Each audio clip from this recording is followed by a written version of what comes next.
এই সিজন চেঞ্জের সময় সর্দি কাশিতে মুখের স্বাদ নষ্ট হয়ে গেলে একবার এইভাবে মরিচ মুরগি বানিয়ে খান, দেখবেন নিমেষের মধ্যে হারানো স্বাদ ফিরে পাবেন, মুখের স্বাদটাই বদলে যাবে।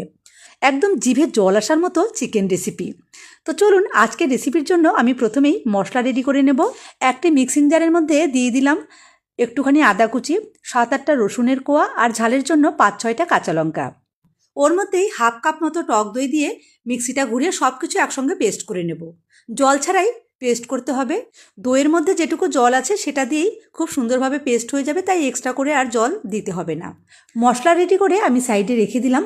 এই দিকে নিয়েছি 500 গ্রাম মুরগির মাংস। এর মধ্যে দিয়ে দিচ্ছি হাফ চামচ লবণ, হাফ চামচ গোলমরিচের গুঁড়ো আর যে মশলাটা মিক্সিং জারে একটু আগে পেস্ট করেছি সেই মশলা সম্পূর্ণটা দিয়ে মাংসের সঙ্গে মশলা খুব ভালো করে মেখে নেব। মাংসর সঙ্গে মশলা খুব সুন্দর করে মেখে নিয়েছি। এইবারে ঢাকা দিয়ে আমি 15 মিনিটের জন্য রেস্টে রাখছি, তবে হাতে যদি সময় থাকে 30 মিনিট রাখলে খুব ভালো হবে। এইবারে তেলে ফোড়ন দিচ্ছি কয়েকটা গোটা গোলমরিচ, একটুখানি দারচিনি আর 3খানা লবঙ্গ। হালকা আঁচেই এগুলো সামান্য একটু ভাজা হলে এর মধ্যে দেব কুচনো আদা আর রসুন। আমি আদা আর রসুন একদম ছোট ছোট টুকরো করে কুচিয়ে নিয়েছি। গ্যাসের ফ্লেমটা একদম লোতে রেখে মোটামুটি হাফ মিনিট মতো আদা রসুন ভেজে নিয়েছি। জাস্ট আদা রসুনের কাঁচা গন্ধটা চলে গেছে আর রঙটা একটুখানি বদলে গেছে। ঠিক এই সময়ে 3খানা কুচনো পেঁয়াজ দিয়ে সব কিছু একসঙ্গে খুব ভালো করে ভাজবো, যতক্ষণ না পেঁয়াজের রং বদলে যাচ্ছে, মানে একটু লাল লাল করে পেঁয়াজ আমি ভেজে নেব। তবে পেঁয়াজ যেন ভাজা হয়ে একদম কালো না হয়ে যায়, মানে খুব বেশি কড়া করেও কিন্তু ভাজা যাবে না। দেখুন পেঁয়াজের রং বদলে গেছে, হালকা লালচে রং ধরেছে, ঠিক এমনটাই আমি চেয়েছিলাম।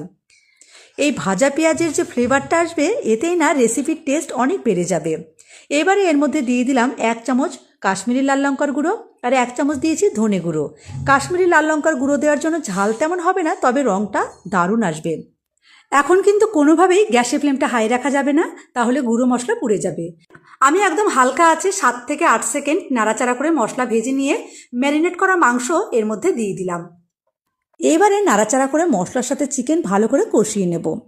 প্রথম দিকে কিন্তু একদমই জল দেব না, শুধু মাংস আর মশলা একসঙ্গে মোটামুটি 5 থেকে 6 মিনিট কষাবো। একটু ঢাকা দিয়ে দিয়ে কষালে কি হবে, কষানোটা খুব সুন্দর হবে।